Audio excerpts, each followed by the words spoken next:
청취자 여러분을 위한 맞춤 분석 시간입니다. 오늘 여러분이 보내주신 자료, 바로 크록스의 2025년 4분기 투자자 발표 자료인데요. 네, 바로 그 크록스죠. 사실 크록스 하면 한때 세상에서 가장 못생긴 신발 이런 조롱의 아이콘 아니었습니까? 맞아요, 그랬었죠. 그런데 어느새 연 매출이 40억 달러, 우리 돈으로 5조 원이 넘는 거대 기업이 됐단 말이죠. 네, 대체 무슨 일이 있었던 걸까요? 오늘 이 자료에서 그 비밀의 단서들을 한번 찾아보겠습니다. 네. 오늘 우리가 살펴볼 이 자료가 2026년 2월 11일자 공식 문서거든요.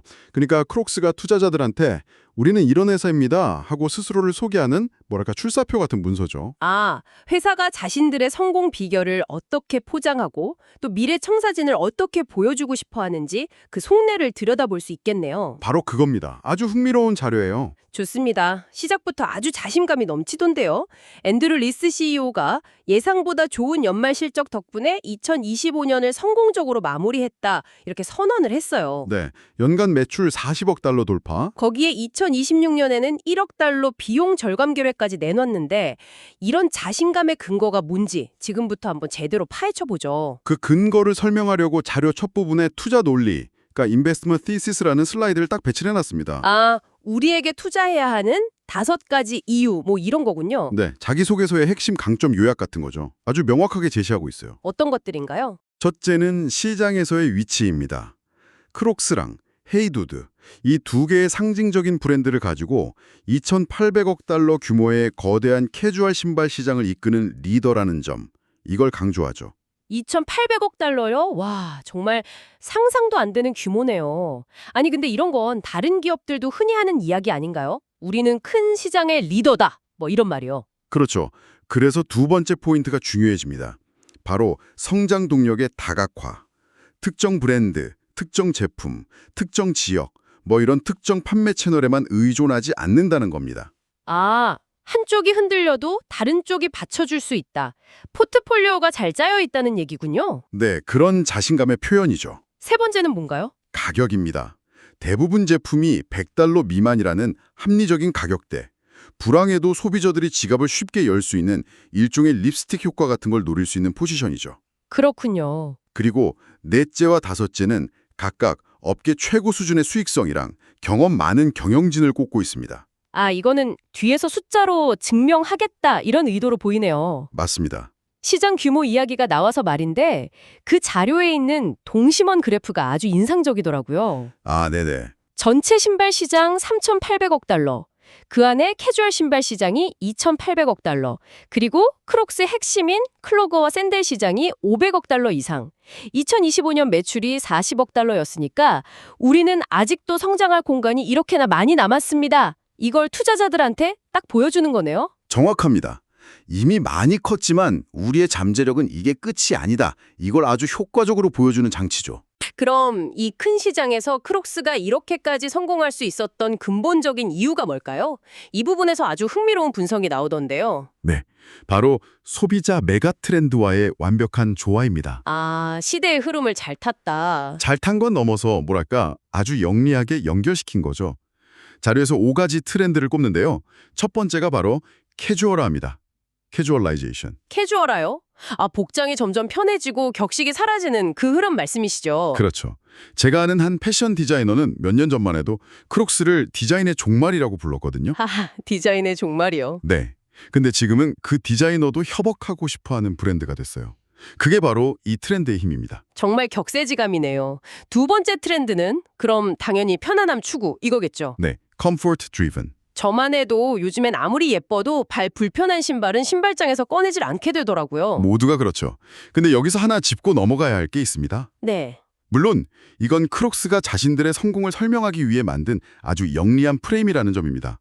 이 5가지 트렌드에 부합하지 않으면서도 성공한 브랜드는 얼마든지 있거든요. 아, 그렇죠. 중요한 건 크록스가 이 거대한 흐름을 자신들의 제품과 마케팅에 얼마나 기가 막히게 연결시켰는가 하는 점이죠. 아, 그 관점이 중요하겠네요. 그냥 트렌드 덕을 본 게 아니라 트렌드를 아주 적극적으로 활용했다는 거군요. 맞습니다. 세 번째 트렌드가 바로 그 핵심적인 예시가 될 것 같은데요. 개인화. 바로 그겁니다. personalization. 지비치라는 작은 장식품 있잖아요. 네, 알죠. 그걸 신발 구멍에 끼워서 세상에 하나뿐인 나만의 신발을 만들게 한 거죠. 이게 정말 신의 한 수였습니다. 이게 단순한 액세서리 판매가 아니에요. 소비자들이 스스로 크리에이터가 돼서 브랜드에 더 깊이 관여하게 만드는 장치거든요. 잠깐만요. 이게 그냥 재미로 하는 수준이 아니라면서요. 자료를 보니까 지비츠 매출이 크록스 브랜드 전체 매출의 7%를 차지한다고요. 네, 7%요. 이게 가능한 수치인가요? 그 작은 플라스틱 조각들이 모여서 그렇게 큰 매출을 만든다니 정말 놀랍네요. 놀랍죠. 신발을 팔아서 돈을 벌고 그 신발을 꾸밀 액세서리를 팔아서 또 돈을 버는 아주 영리한 비즈니스 모델인 셈입니다. 이야... 마지막 두 트렌드는 앞서 말한 합리적인 가격대랑 소셜 및 디지털 참여입니다. 특히 젊은 세대랑 소셜미디어에서 소통하면서 쿨한 브랜드 이미지를 만든 게 주요했죠. 정리해보면 편안하고 나를 표현할 수 있고 가격도 부담 없으면서 인스타그램에서 자주 보이는 브랜드. 소비자들이 좋아할 수밖에 없는 모든 요소를 다 갖추려고 노력한 결과물이네요. 시대 정신과 완벽하게 맞아떨어지도록 스스로를 디자인한 거죠. 그런데 크록스는 이제 크록스 단일 브랜드 회사가 아니잖아요. 네, 2022년에 헤이두드를 인수했죠. 맞아요. 포트폴리오가 복잡해졌는데 2025년 매출 비중을 보니까 크록스가 82%, 헤이두드가 18%더라고요. 사실 그때 시장에서는 헤이두드를 너무 비싸게 주고 산 것 아니냐 이런 우려도 꽤 있었거든요. 아주 중요한 지적이십니다. 이번 자료에서 그런 우려를 잠재울 만한 성장 전략을 보여주고 있나요? 네, 크록스 경영진도 그 우려를 잘 알고 있다는 듯이 두 브랜드의 전략을 명확하게 분리해서 설명하고 있습니다. 어떻게 분리했죠? 마치 두 개의 다른 인진을 관리하듯 접근하는 거죠. 먼저 핵심인 크록스 브랜드는 최대 가속 전략입니다. 최대의 가속이요? 네, 5가지 성장 동력을 제시하는데요. 첫째, 상징적인 클래식 클로그를 계속 변주하면서 브랜드 정체성을 유지하고, 둘째, 샌들이나 다른 신발 카테고리로 빠르게 영토를 확장합니다. 아, 크록스는 클로그라는 공식을 깨려는 거군요. 그렇죠.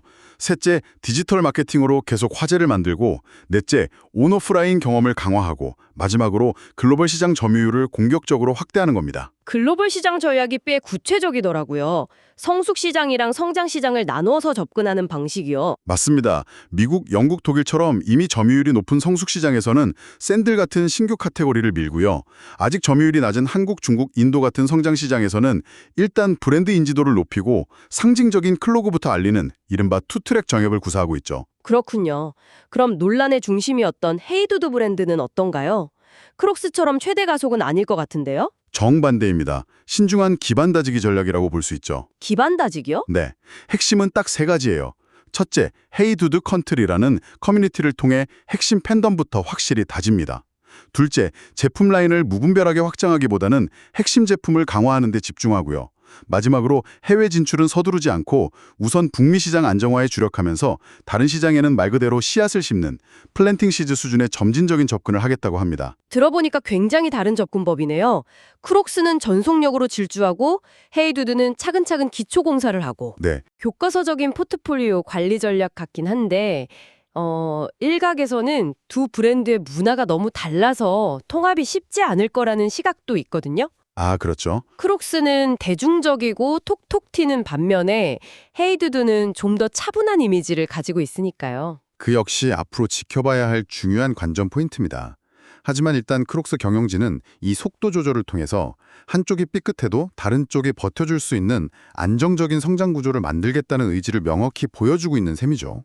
인수 가격에 대한 우려를 안정적인 장기 성장이라는 비전으로 방어하려는 전략이군요. 바로 그겁니다. 이런 전략들이 정말 멋지게 들리긴 하는데 그래서 실제로 돈은 얼마나 잘 벌고 있는지가 궁금해지네요. 주주들이 가장 중요하게 생각하는 부분이겠죠? 그럼요. 이제 숫자를 볼 시간입니다. 이 자료를 보면 이 회사가 얼마나 효율적으로 성장했는지 명확하게 드러나거든요. 네. 먼저 매출 성장 그래프를 보면 2018년에 11억 달러 수준이던 매출이 2025년에는 40억 달러를 돌파했습니다. 와, 연평균 20%씩 성장한 셈인데 정말 가파른 우상향 곡선이죠. 7년 만에 매출이 거의 4배 가까이 성장한 거네요. 웬만한 테크 기업 부럽지 않은 성장세인데요. 그런데 더 놀라운 건 이익 성장세입니다. 이익이요? 네, 주당 순이익, 그러니까 EPS 성장을 보면 정말 입이 떡 벌어질 정도예요. 얼마나 대단하길래요? 2018년에 0.86 달러였던 조정주당 순이익이 2025년에는 12.51 달러를 기록했습니다. 연평균 성장률이 무려 47%에 달합니다. 47%요? 잠깐만요. 매출 성장률이 연평균 20%라고 하셨잖아요. 네, 그랬죠. 근데 이익 성장률이 47%라고요. 이건 뭐 단순히 물건을 많이 파는 것 이상을 의미하는 거잖아요. 대체 어떻게 이게 가능한 거죠? 바로 그게 이 회사의 핵심 경쟁력입니다. 장사를 아주 잘했다는 뜻이죠. 비결이 뭔가요? 비결은 바로 마진에 있습니다.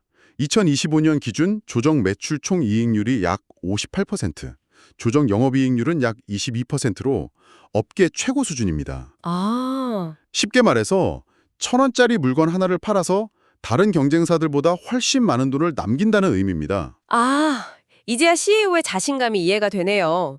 단순히 외형만 키운 게 아니라 내실이 엄청나게 탄탄했던 거군요. 그렇죠. 이렇게 현금을 잘 버니까 2025년에만 1억 2,800만 달러의 빚을 갚고 또 자사주를 10%나 사들여서 주주 가치를 높일 수 있었던 거군요. 맞습니다. 서두에 언급했던 CEO의 발언이 그냥 하는 말이 아니라 이 숫자들로 완벽하게 증명되는 셈이네요. 네, 자신들이 제시한 전략, 시장의 트렌드, 그리고 실제 재무 성과라는 이 세 개의 톱니바퀴가 완벽하게 맞물려 돌아가고 있는 상황인 거죠. 자, 그럼 오늘 살펴본 내용들이 우리에게 시사하는 바를 정리해볼까요? 네, 첫째, 크록스는 더 이상 구멍 뚫린 고무신만 파는 회사가 아니다.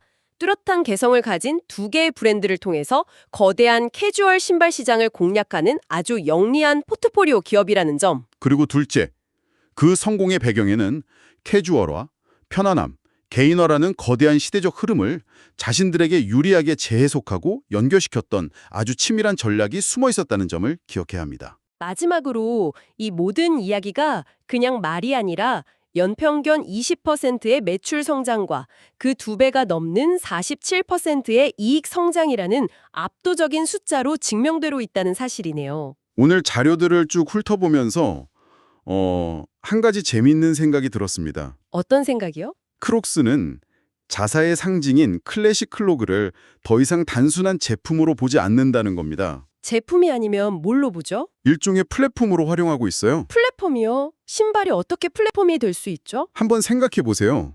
그 단순한 신발 위에 지비치를 끼우면서 개인화라는 새로운 경험 가치를 더하고 소재나 디자인을 살짝 바꿔서 새로운 스타일로 무한히 확장하죠.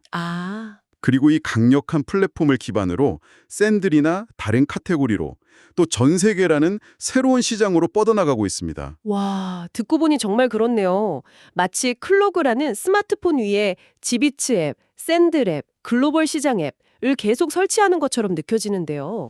정확한 비유입니다. 바로 여기서 청취자 여러분이 앞으로 던져봐야 할 아주 중요한 질문이 나옵니다. 네. 관현 크록스가 인수한 헤이두드 브랜드도 크록스의 클로그처럼 그 자체로 다양한 가치를 확장할 수 있는 제2의 플랫폼으로 성장할 수 있을까요?